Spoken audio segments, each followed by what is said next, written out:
Hello, welcome to the American Dreamer Show. This is Bill Sefakar. It's an abbreviated version because a lot of stuff is going on.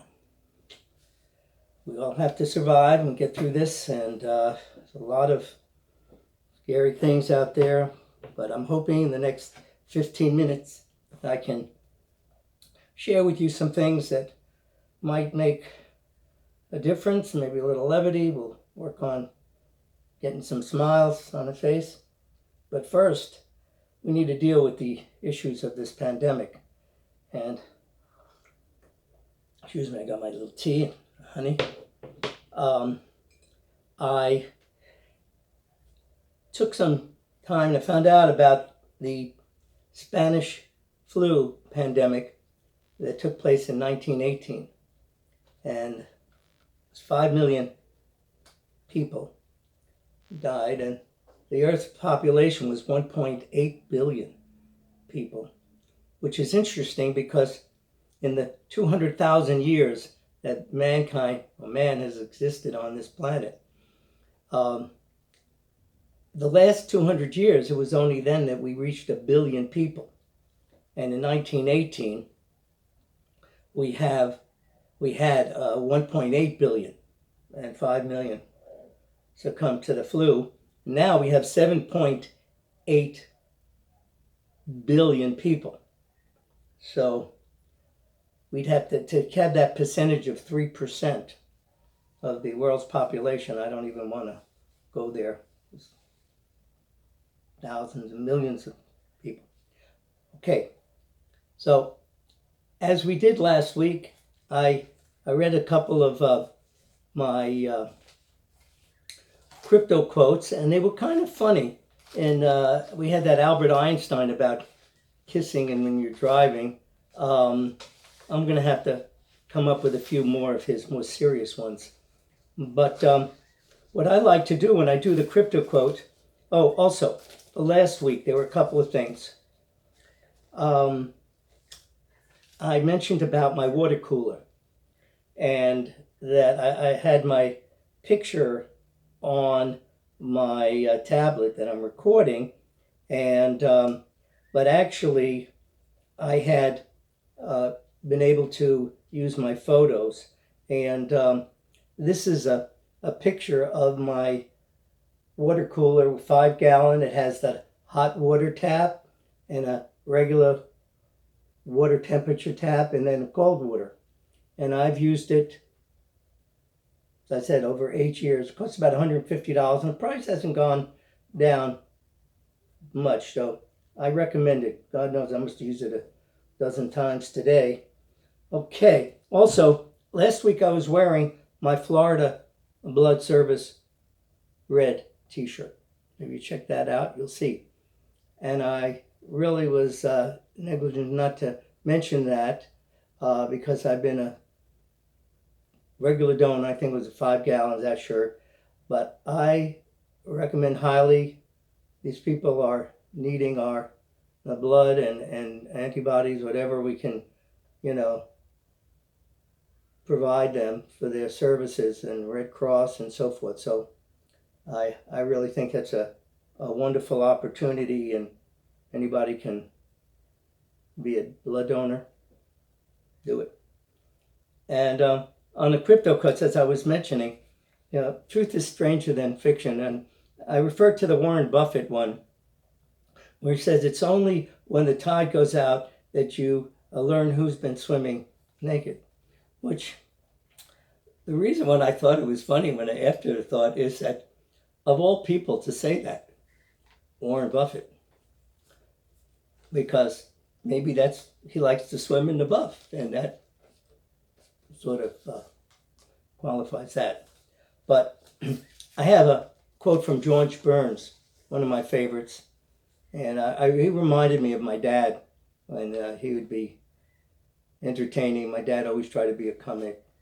So anyway, but this was an interesting observation because of today. Age to me means nothing. That's what George Burns said. I can't get old. He says, I can't get old. I'm working. And he worked up to the last days. I was old when I was 21 and was out of work. And as long as I'm working, you stay young. As long as you're working, you stay young. A lot of people in between this, God knows, it's not easy. One of the things, when I do these crypto quotes, there's some remarkable people, and I'll share with you. One of the ones last week was by Margaret Atwood. I wasn't familiar with her and a lot of these people. And her quote was, "All fiction is about people unless it's about rabbits pretending to be people."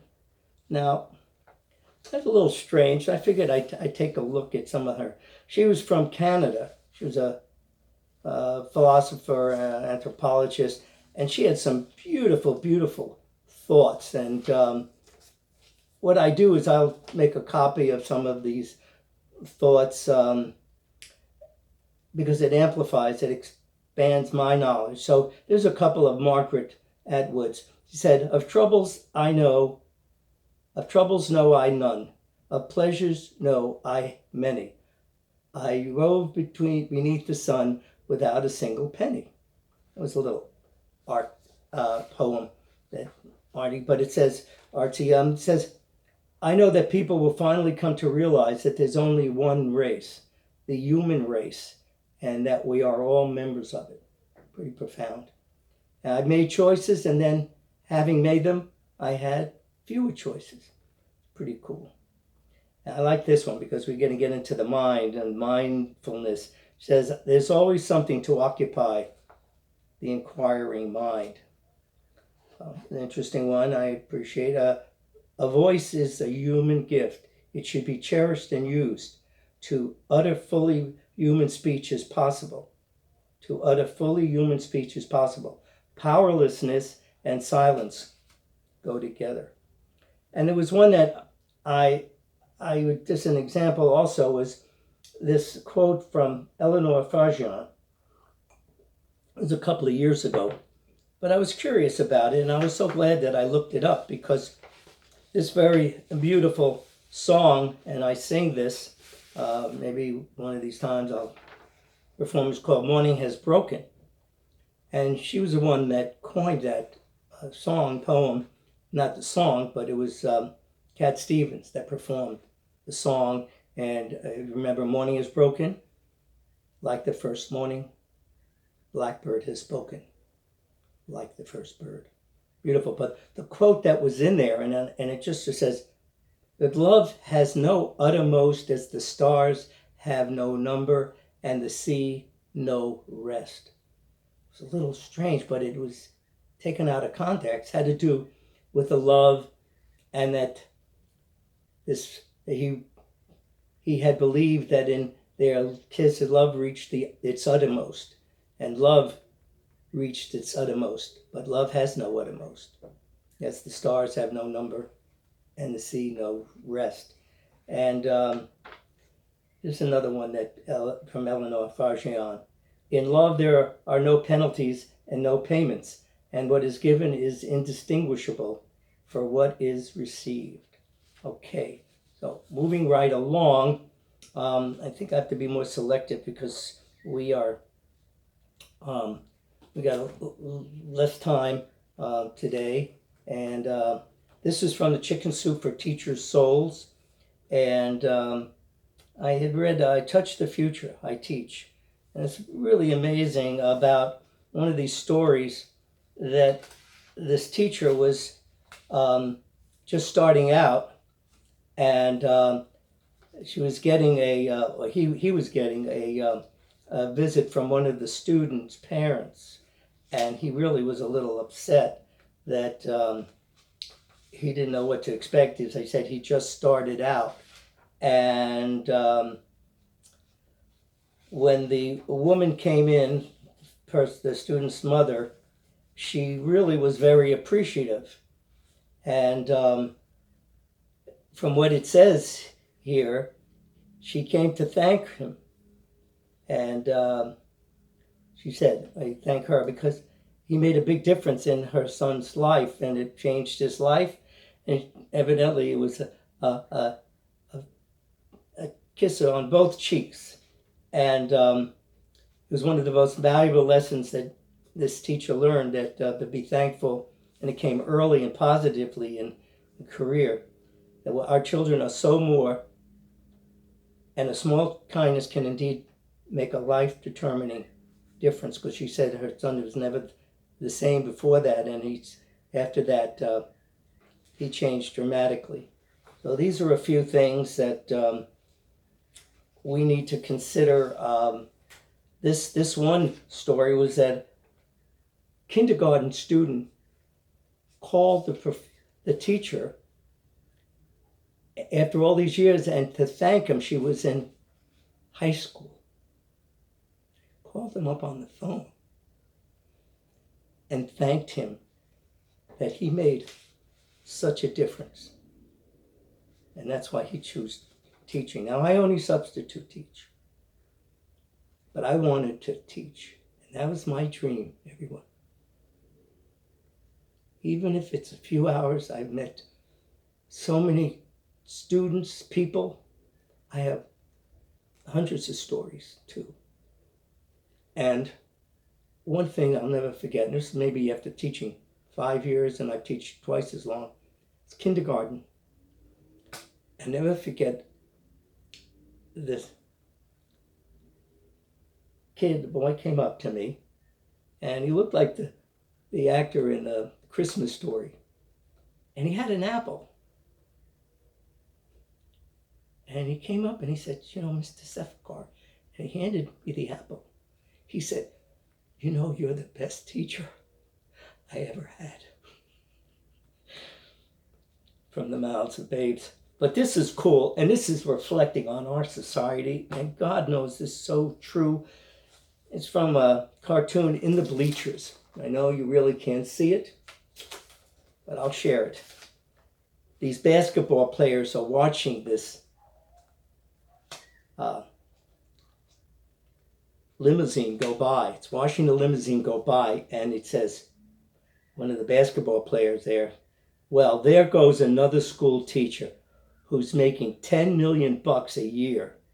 Meanwhile, I'm working my butt off playing professional hoops, and I can barely pay the rent. Wow. Okay. That's cool. All right. So, mindfulness. And I found this. I used to love to read these holy moly cartoons. And they really were fun. And it gets me into this mindfulness. And it says, and here's from this mindfulness, one of the recent ones, but I have one from a couple years old, it's still the same. Research shows that practicing mindfulness boosts the immune system while reducing depression and anxiety. Wow. Mindfulness inserts a pause into the behavioral cascade, helping to override emotional impulses. The power of the mind. I keep saying that. Mind, body, and spirit. You've got to exercise. But here's exploring a Zen. And I had this thing about Zen that was coming up. But Zen, loving kindness, this is all part of it. And mantra, or Om. And that's what this cartoon was about. These little, sub-terrestrial people. I don't know. They're little bodies. And so he says, I have mastered the sound of contemplation. And he goes, and his cohort says, are you sure it's not Om, which is what the mantra, Om. So he reflects the first person, and so he goes, That was his answer. But these are things, transcendental yoga, contemplative prayer. I believe in the power of prayer. Wow. And this is 6 ways to fight stress, fast. And I think I referred to this on one of the earlier American Dreamer shows. Listen to a funny joke. So I'm contributing to that. Find some greenery. Well, I'm out here. Matter of fact, it's starting to fade. This is a cut off my milkweed plant. There were a bunch of monarchs flying around, and I talk to them. I don't know if they can hear me, but I talk to them and I thank them, and they keep flying back and forth. And then partner up. Sometimes it's not so easy to partner up in this time. It gets sweaty. Well, it's hot here in my room. I don't have the air conditioner on because it makes noise, so I'm kind of getting sweaty. Rub your dog's belly. I don't have a dog. I have a belly, but I don't have a dog, and I don't have a cat. So I talk to the geese and the ducks and birds and butterflies. Yeah, I'm kind of strange. And play your favorite beats. Music. Music is the key. Got to play music all the time. And this is one of these time to heal. Oh, God knows. We need to heal. Mindful programs help patients reduce stress and and let go of some of the concerns that are very much in their minds, on our minds. Yes, we have a lot of stuff on our minds. This is one of, a couple of years ago, the mindfulness. This was in Time magazine. See, this was the power of mindfulness. So when Time magazine has a whole article on this, a magazine, not a whole article, a whole magazine, you know they're up to something. The new science of health and happiness. Evidently, I put some things there. I hope. Oh, this is the 8 ways to be Zen at work. Well, unfortunately, most of us were not able to be at work. But that doesn't mean that this can be helpful. Because we're at home, whatever. Do someone a 5-minute favor. Wow. Do someone a 5-minute favor. And if it's your kids or your wife or loved ones, whatever, play with a puppy, which confirms that. Hide your phone. Oh, how many people could live up to that challenge? I know I couldn't. Take a break before lunch. Well, we've been taking a lot of breaks, it seems. Before lunch, during lunch, after lunch. Let yourself procrastinate. Now I know what I've been doing all these years. I've been working on my Zen. Yes, that's it. Mom, Dad, you see, that's what I've been doing. Okay. Disappear for a hit. What? A bit. I'm sorry. Disappear for a bit. Like, okay.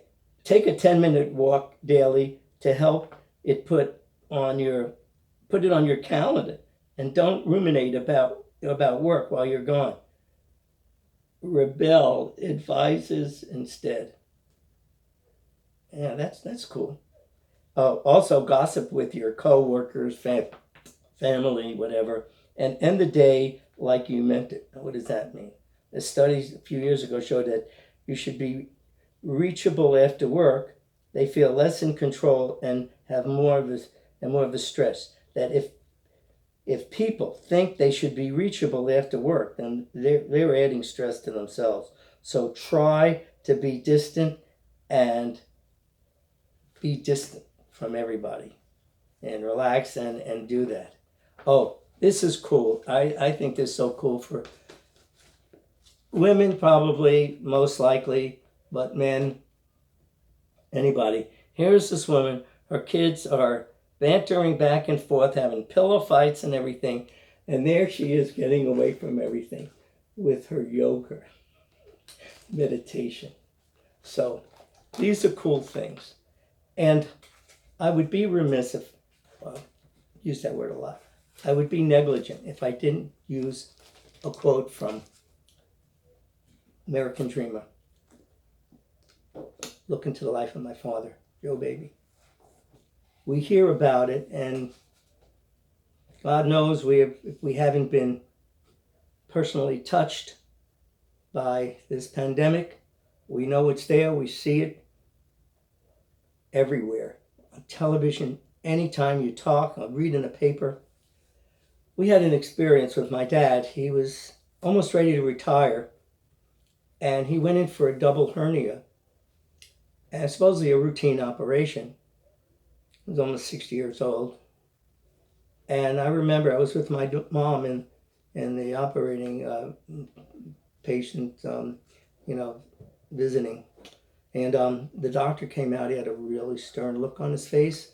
And he looked at my mom. He says, "I'm sorry to tell you that when I opened up the lower extremities, there was this green pus that I had never seen before. And I just took a biopsy and sewed up, and I don't know what to say." And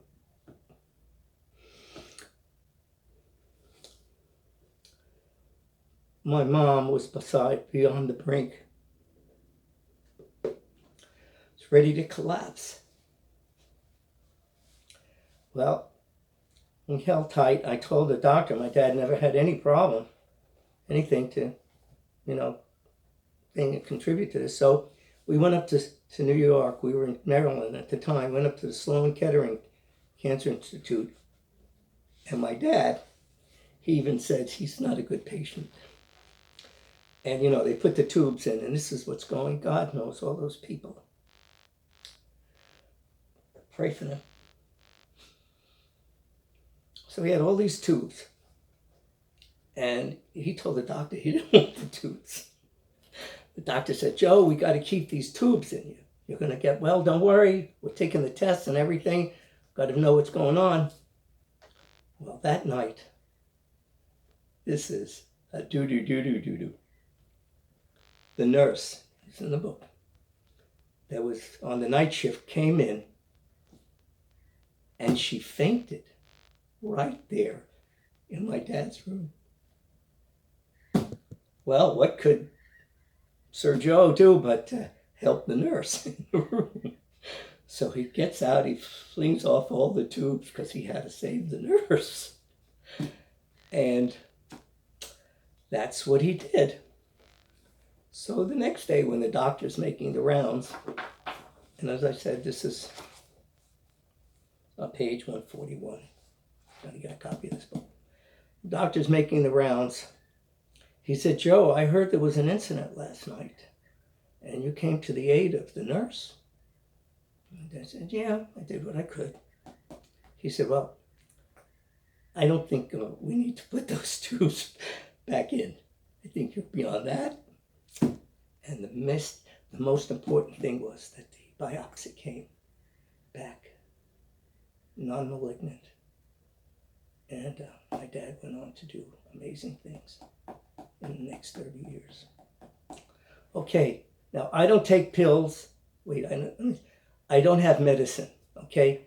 I have my supplements, and I take my 1,000 milligrams of the vitamin C supplement. I have my tea and honey. I've been taking supplements of iron, zinc, and I've been starting this colon cleanse. Now listen, I'm not a doctor. I know that, and you know that. B12 is also good, and I just started this 5,000 vitamin D. Now, let me share. You got to have your mask on. I certainly couldn't do the show with a mask. You wouldn't hear. Maybe that would be better, but I'm not going to try. But I have these masks. These masks were brought to me special by my ex, Rachel, who thought enough of me and called me. She works in Orlando, and she was making a trip to visit her boss in St. Pete. She brought that over, and this sanitizer. So thank you, Rachel, and thank all the millions of people that are out there on the front lines. We cannot do it without you. Hopefully we'll do it with you, and we'll all do it together, because that's what this country is all about. That's what human beings are all about. So reach out, like I was saying on my podcast, YouTube, a few weeks ago. Reach out, but don't touch me, and I won't touch you.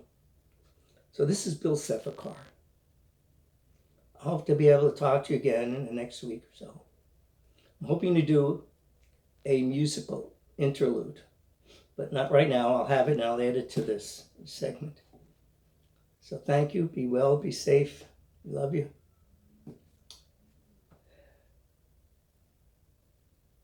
Godspeed. Yes, thank you. Be strong and stronger. We need you.